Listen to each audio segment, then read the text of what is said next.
we talked, in fact, 2 years ago when we did this interview. You were talking about opening night already. You just finished Chinese Bookie, and you were saying that you were talking with Gina already about the role, that you had a lot of conversations to prepare the film and so on. And how did it get on, and how did you finally come to the film? And did you start with the idea of the woman's problem and then elaborated the play, starting from her character, and because the play inside the film? We started from the need of the autographed girl, I think, to see what need that would reflect on this actress. The idea had always been a woman sees in herself, in this young fan, everything that she was when she first entered into the profession of acting. Mm-hmm. And that's the way it started. And we built off of that first encounter and the girl's consequent death, which was always in there by accident.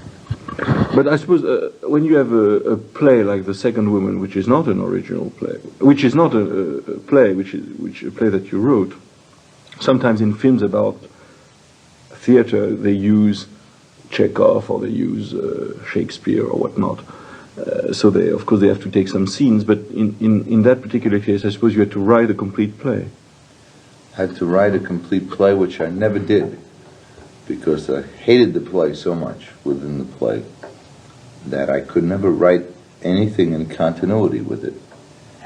And you mean this play? Yeah. You hated it? Yes, I hated it because I had to take it from an actor's point of view. An actor's point of view would be that they didn't want to play in the play, and the play was not a successful play. So you don't want to take someone else's work, because then you're saying someone else's work is very bad. Yes. And it's a very dangerous thing to write a bad play. Not only dangerous, but very difficult. How can you write a bad play? Yes. So I try to stay within the theme of the woman that wrote it, the Joan Blontel character who wrote the play. Was in her late 60s, and when she wrote the play, it was her definitive work on her life, that age does get the better of you, which is a depressing play to begin with, that age gets the better of you, even though there's some truth to it, and certainly from her point of view, there was a lot of truth to it. But it's very difficult for a woman Jenna's age to play that, because her life, as she expresses in the screenplay, is not over. She is not the same age. And her problems are different. Her problems are the problems of most women that have passed that first flush, when nothing can go wrong, because the pinks, they don't need rouge or anything. They can just go out and be absolutely radiant just because their skin is so new. And so when the playwright writes his play, from the performing artist's point of view, there are two problems. One, the problem of sophistication, and the other, the problem of having to be part of that audience and understanding the character in relation to that audience. And when she can do neither, because she's accused of being so close to the character that she can't even argue her point reasonably any longer. Then she begins to investigate her own situation in her life and sees a great deal of truth in the character she's playing, but it still does not alter her deep feeling that she must communicate something hopeful to an audience, otherwise they will not listen. Which is not a philosophical point of view, except for the actress. That the audience will not listen to something unless it has something for them. If it had nothing for them, they're all going to leave. Consequently, she feels that the play is a bad play, and that it's anything you can do to change it would be marvelous, but she can't find anything to change it. because you can't alter something by yourself. So she employs everyone's aid, and no one will go. And finally, only an actor who feels that maybe his part is being jeopardized or something, who's had an affair with her, suddenly makes a fool of himself and throws the play away. Well, that's not what she had intended. But she goes along and finds out of that just that one moment of just saying, no, we're not going to be dead. We're not going to project death as the main thrust of this play. We're going to project life and put age in its perspective. And I feel that's what happened. An interesting thing is that most literary people, people that have anything to do with writing, find that ending is just a terrible ending, simply because the author's play, no matter how bad the play is, runs into shambles. Yeah, it's put into pieces. Yeah, and they get very angry at the actress, as they would in life, which also makes us all part of one continuing circle. The theater is the same as life. Life is the same as theater. The rituals may be slightly different. The problems are the same. They are always life problems. And then we as the audience, who look at the audience, who are looking at the play, I think respond very much the same way that the actual audience responds. It's very interesting to me to see the picture with responses, because I can't tell who is laughing or who's being irritated, the audience within the movie or the real audience. But so you wrote the complete play finally, and then you chose certain scenes. Did you finally end up by writing it complete with scenes that we don't see in the film, or did you write only the specific scenes for the film? These scenes, I mean, they were much longer, and I spent all my time in the rehearsals working with the actors on the play, writing different versions. The play was much longer and much more complete. But you say much more complete, but was it ever complete? No. No, you just wrote pieces that you needed to reveal the character. I outlined what would be, and I just didn't see that I could sit down and write it. It's just too dull to write. It would not be dull, but I'm not that Stanislavski. I wasn't in that kind of a mood of throwing myself completely into the problems of the problem of one of the characters, which would one of the problems for a writer in writing a play like that is that then you begin to make it better. The play begins to be resolved, and I never wanted to go that far, so I wanted to stay just with the specific scenes, because I found myself altering the whole concept of that play and trying to find what the actress was trying to find in the play, some more hopeful situation. And as that happened, she lost her problem. There was no problem without the play being a depressing one.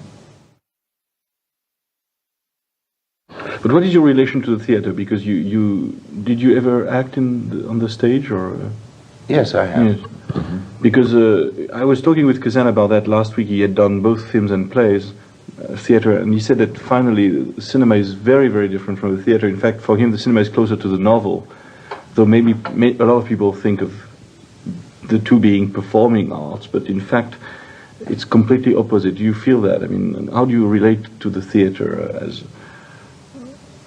Well, maybe, I don't know what Gage meant, but I think that what he probably meant was that the theater is a contained form in itself.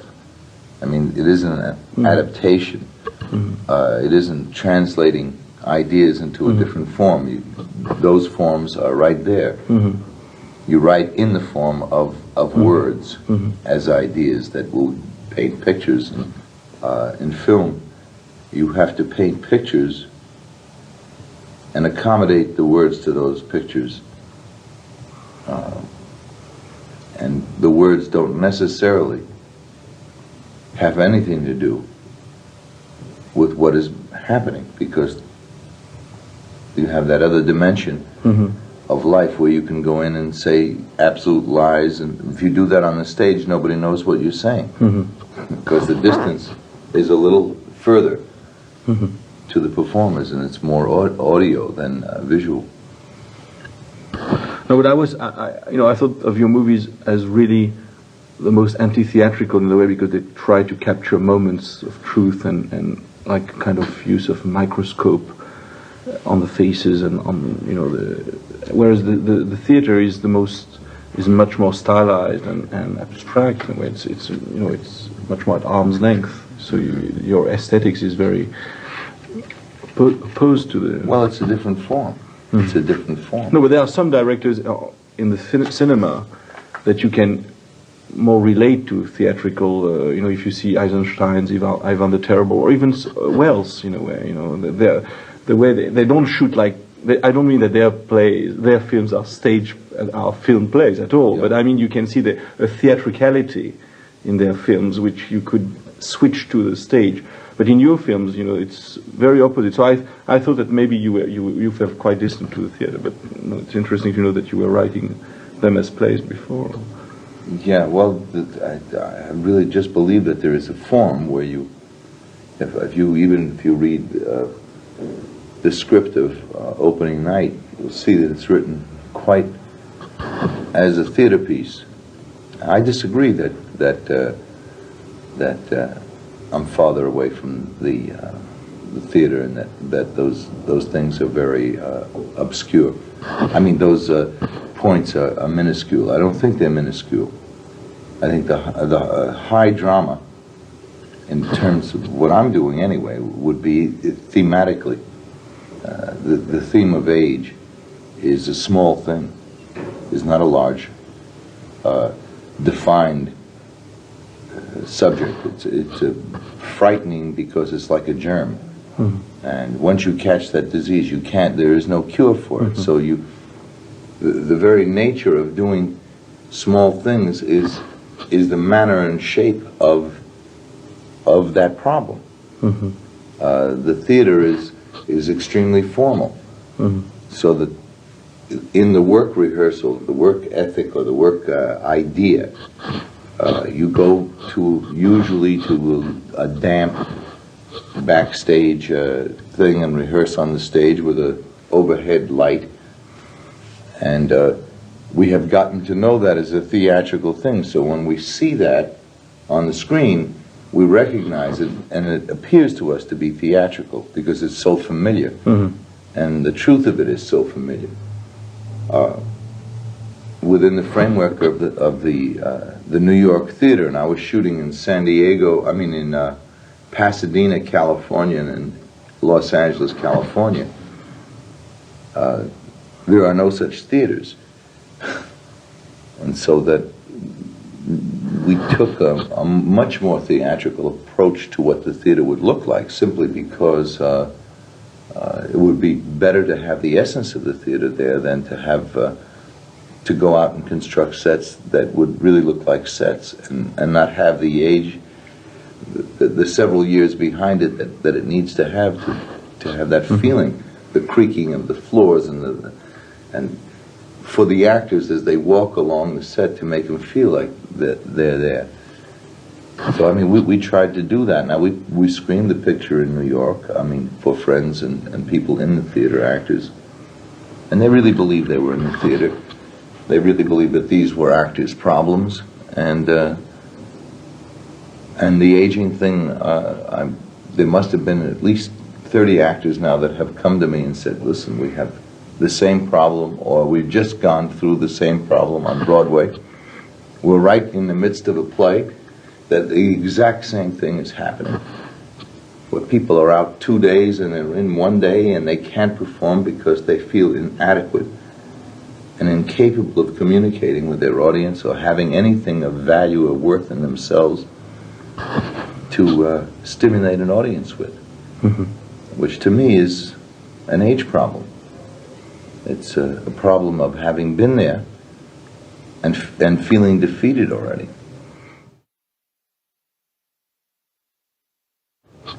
But it was normal that you should finally come with by doing a film about an actor, because you've always been fascinated by actors, just, the problem of the actor in your films, the part the actors play, which is even more important than any other film, the way you collaborate with them and so on. So normally it should end up by doing a film about an actor's career or an actor's problem.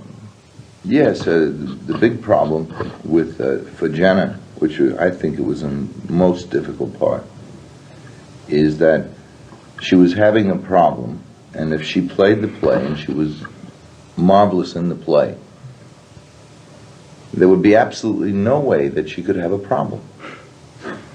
You see? So the material had nothing really to do with it. In her performing, she couldn't just appear to be bad so that we could suit the storyline.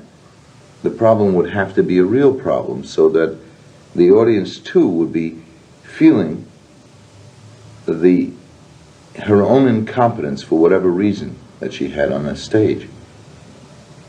And I feel that it had to manifest itself in changes in the play and the theory and of what was wrong with the play, rather than the specific lines of the play or the specific scenes themselves.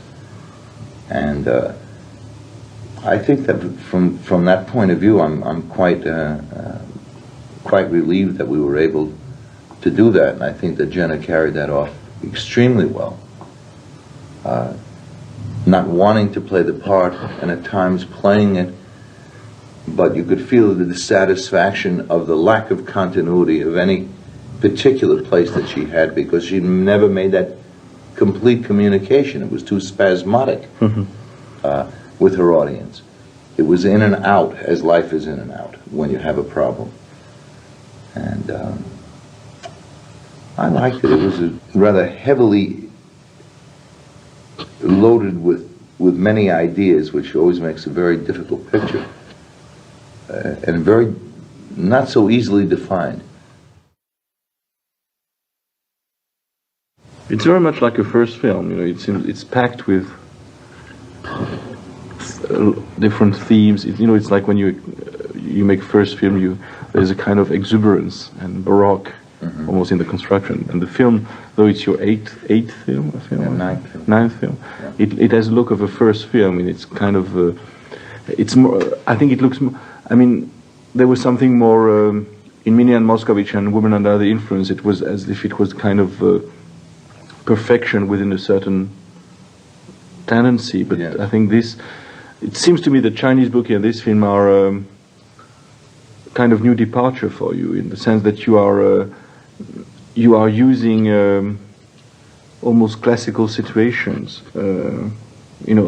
classical types of subjects, like the gangster film or the play within the film, which have been done many times. And when you see Faces, or when you see Women Under the Influence, it's kind of look at life without any kind of reference to a cultural, traditional Hollywood subject matter. But Chinese Bookie and this film have been done, many times. Star is Born, or all the gangster films, and all the films about acting, which are kind of. So for you, it was interesting to see your very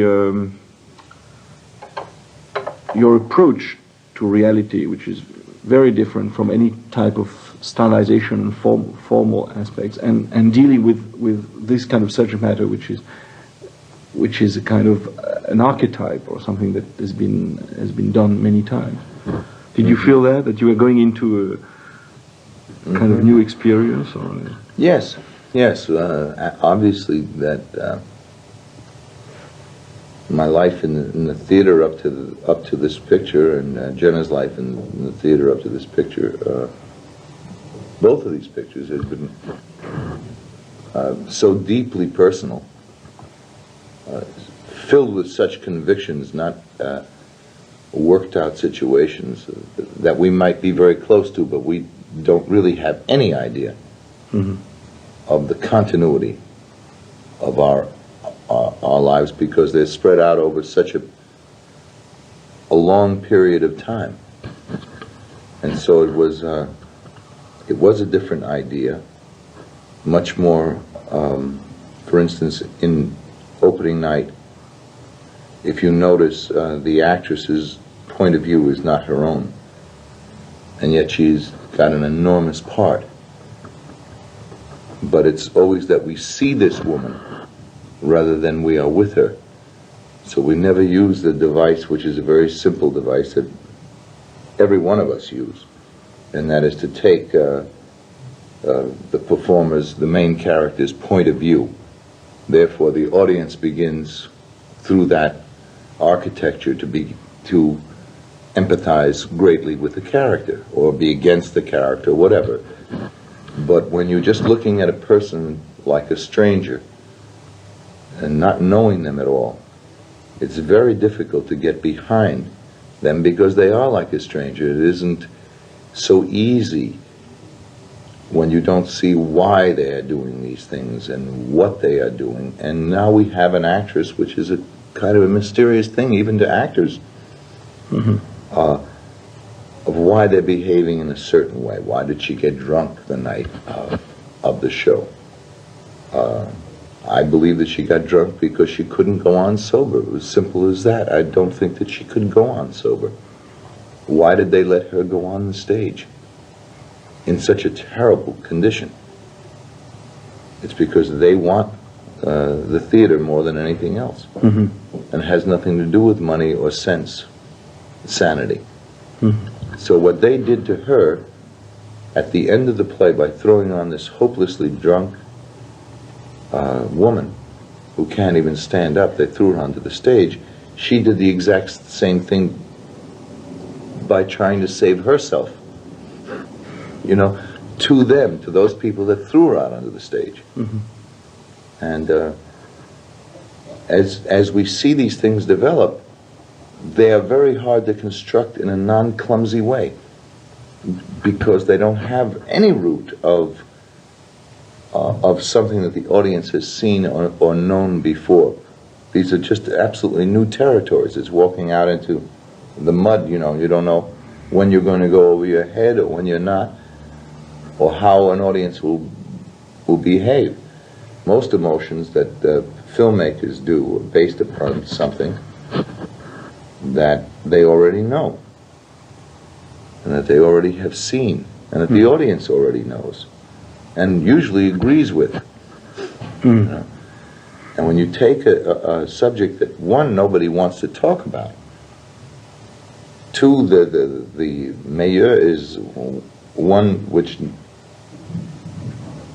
is strange and obscure to most people, except in a theatricalized form, it becomes a very difficult movie. And yet I feel that particularly the women were, I think, deeply affected by the personal problem of that actress, and by the fact that she is absolutely alone and doesn't know it, and who needs men, even though she's an independent working woman, and who fights like a demon to keep her place in Rome. But you shot with a real audience. Yes.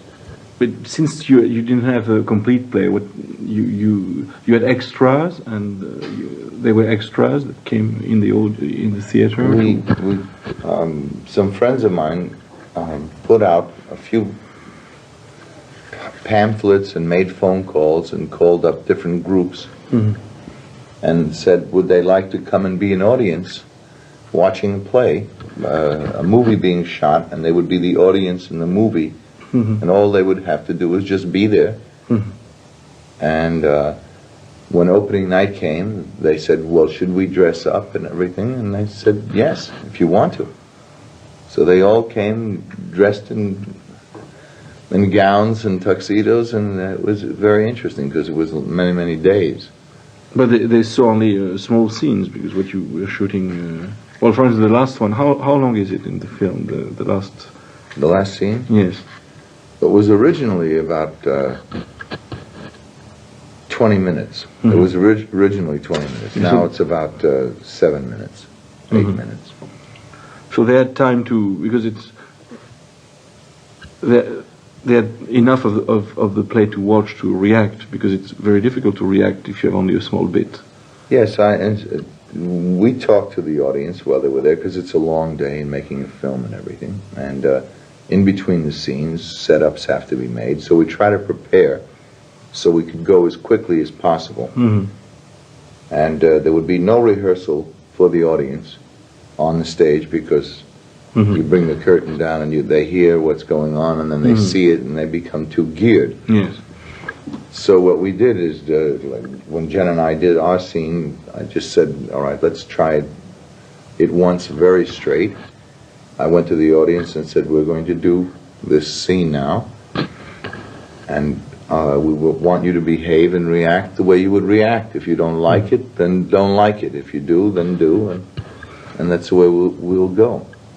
So we played it the first time, and it worked fairly well in a straight way. At the end of the play, they sat there, and we said, we'd like to try it one more time, and perhaps in a different way, because our story is of an actress who is totally drunk on the stage, which we didn't do that time. Mm-hmm. So that they were aware of that, and their interest piqued a little bit. And we did it again. I was terrible. I didn't know what the hell to do myself. And Jenna said, well, what do we, I said, well, we'll play it a little broad now. And then their response was fair. So then we said, all right, now this is what happens when all stops are pulled, and we'll see what happens. So we did it the third time, and that was the third take that was in the film, and they responded as they responded, and they responded very, very well to the relationship between those two people, which had absolutely nothing to do with the play, except that there was a relationship between a man and a woman on a living level, rather than a man and a woman on I don't mean to knock English movies, but an English movie. Hello, dear. How are you, dear?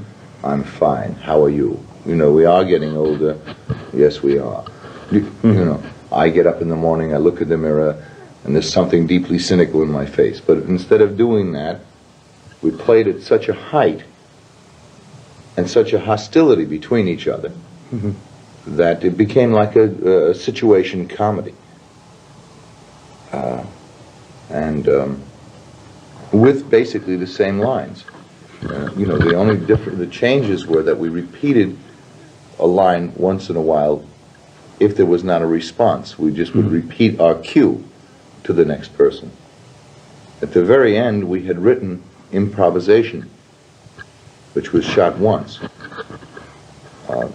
Oddly, because you couldn't do it more than once, the improvisational quality, because the audience thought we were leaving the play, which indeed these actors were, but it was written. And we were plenty worried about it. We were very worried what would happen, and so it put the same pressure that those actors would have on us by playing it only that one time. Ben is a marvelous actor. In Chinese bookie, which many people feel as you do, that it's a gangster genre, I don't really feel it is. I don't think it's a gangster film, but I think it starts... it's a very Cassavetes film at the end, but at the end, when it is actually seen on the screen. Yeah. I call the end, not the end of the film. But what I mean is that obviously you were... when you see Faces of Husbands, they don't refer to any specific genre. But here, obviously, a man who is a gambler, who has a striptease, place, and who loses money, gets into the mafia, who ask him to kill somebody, and so on. It's plot that we have seen. But this is not a criticism, but it's something that we have seen as a starting point, whereas the other films that you did were. So I think it belongs to the genre in terms of reference. I'm obviously. going to cry because that isn't really. Obviously, that is true. Obviously, what you're saying is true. And it's not what is on the screen. It's not what is on the screen. My motivation for doing the picture was, and this isn't a justification, I would drive on Sunset Boulevard every day to go to work. And along the way, I would see all these strip joints along Sunset Boulevard.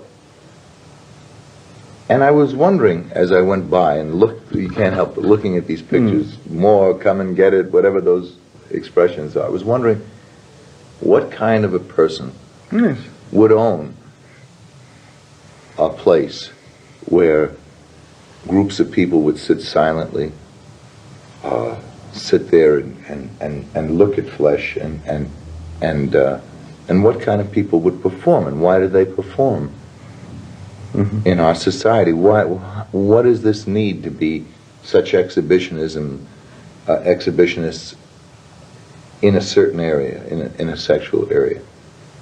And so I went in and I stopped one afternoon on the way back, and I talked to one of these men. And he took me out and he showed me his car, and he told me how many gangsters come into his place. But not all the time, but he told me specifically, according to their importance, who had been in and who knew him. And he also told me that he did his own acts. He structured them, he wrote them, he had the finest girls, the most beautiful girls, and he showed me what he had built in terms of his stage, his sound system, everything. He took enormous pride in this. And I walked in there and I saw a world which was part of an American world, but maybe part of the whole world, because they have strip places everywhere. And I kind of liked that man. And he was a very conventional man. He wore a tie, special shirts made very much like gangster shirts, shoes absolutely done right. When he went out, he wore a hat, looked like Humphrey Bogart. Special cigarette case, holders, fantastic. The glasses were not plastic. Everything in the place was more ornate than most restaurants or most cafes would be. So I went and we finished Woman Under the Influence, and I was going mad in distribution. Distributing the film, talking to theater owners and everything all day long, and it was a business life, and I got panicked. And I thought, what could I do that would be easy to get on, easy to do within the area where we are now? And I got everyone together, all the people, and I said, well, anyone like to make a movie? We could start shooting in 2 weeks. And they said, well, what are we going to shoot? And I said, well, I'll write something as we go. We got all the people together, and I started writing this script about how these gangsters want more, and they want more, and they want more. They don't even know what they want. And that the people within that society, which I liken really to all of American life, in that no one knows what they're working for. They only know they want to do it in the right way and be good at what they're doing. But they are mindless because there is nothing to think about, because the object is making money and doing it with style. And so Chinese Bookie was, to me, not a gangster film so much as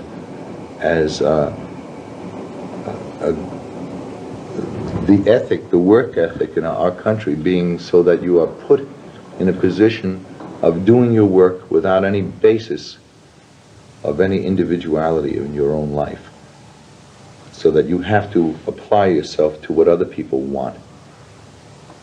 And a nightclub owner would apply himself to what other people want. Theater people do it, television people do it, everybody in our world, people that sell gas or they... You only exist for others. Yes, and there's nothing of yourself. So the society we live in is an anti-art society in that it is conforming to one point of view. And that point of view is what must be done in the manner that it must be done. So this man, when he loses $25,000 in a cheap set-up card game, he thanks everyone because he doesn't want to be the kind of person that would exhibit the wrong kind of emotions. And he shakes their hands. And he says goodbye, and it's all done extremely formally. But it could have been a comedy. That situation to me is so true that it could have been a comedy had Ben gone over and said, thank you very much in a certain way and done it broader. You know, the whole picture would have taken on, he would have become an anti-hero then, which in that sense would have been a hero. But instead he played it with the talent that he has as a good actor trying to understand that situation. And many people would not want to see innocence being crushed and somebody that's trying in their life being destroyed. In my opinion, and the opinion of Ben and everyone else who worked within the framework of that picture, it's a very necessary picture for people to see because it shows you that even if you do the right thing, you may not be starting out in a direction that has any validity. You know, I do, you know, it's like saying I will kill people, but I will kill people very nicely. And then you're upset because somebody punishes you for killing them nicely, and I think that that's our age today. It's very pertinent to what is going on, particularly with young people. They are idealistic in their approach to their own violence and their own peculiar withdrawals, and they use life as its example, and life is not particularly a good example as politically or economically is not a good example of how to live your life, in my opinion. Anyway. No, but I mean, I don't want you to misunderstand me. I didn't mean that the film, as I see it, is a gangster film. I mean, I agree. I mean, what you said about the character and the poetry of the film and the night atmosphere and this loneliness and so on is obviously what is important in the film. It's not the plot. But what I was saying is that you were using the plot and the devices of the gangster film starting, you know, in the same way as in opening night you use the relationship of the theater and the film, which has been done also many times. The result is completely yours, and it has nothing to do with the starting point. But still, I think I'm a little sensitive about that. No, but it's a starting point. Whereas in you know, the starting point in your other films was no reference. I don't say it against or for. It's just, you know. Well, in America, you see, we opened the picture in Los Angeles and New York, and the people flocked to go to see the film. You know, and they which one? The Chinese book. Chinese book. Yeah. And they really went in en masse, and we got absolutely killed by the critics. You know, killed. No, what you said about you know, the striptease owner, joint owner, doing what, you know, people expect him to do and so on, living for others. That's, you know, raises the question of your position in Hollywood, because I've, you know, as a filmmaker, because I find between you and me, I mean, I even wrote it in Herald Tribune. I had an interview with Mary Bloom 2 weeks ago. I said that about new American films in the last 3 or 4 years. I find that the movies tend to be very impersonal. I mean, which I never felt as much about Hollywood. I mean, I thought in the early 70s with people like Altman, like Boorman, like Schatzberg, like Bob Rafelson, not to speak of you, of course, but they were really independent artists who were really putting their personal problems, their feelings on the screen, you know, whatever way, but I found in the recent films kind of technical achievements and very little content. I mean, very little feeling. Do you feel this yourself as trying to create in this context? And talking with other directors, their views all seem to be that we'll be creative within the advisability of the subjects given to us by the major companies or by the money. Mm-hmm. I mean, we all know that the tax shelters make terrible movies, you know, because their whole basis is the money, absolutely as a device to get rid of or to take an advantage through money. We also know that the major companies are going to make hundreds of millions of dollars with a movie, and they will not tolerate somebody departing and taking a gamble at that kind of money. So that experimentation, that the artist is paid for his skill, not for the mind or the feeling.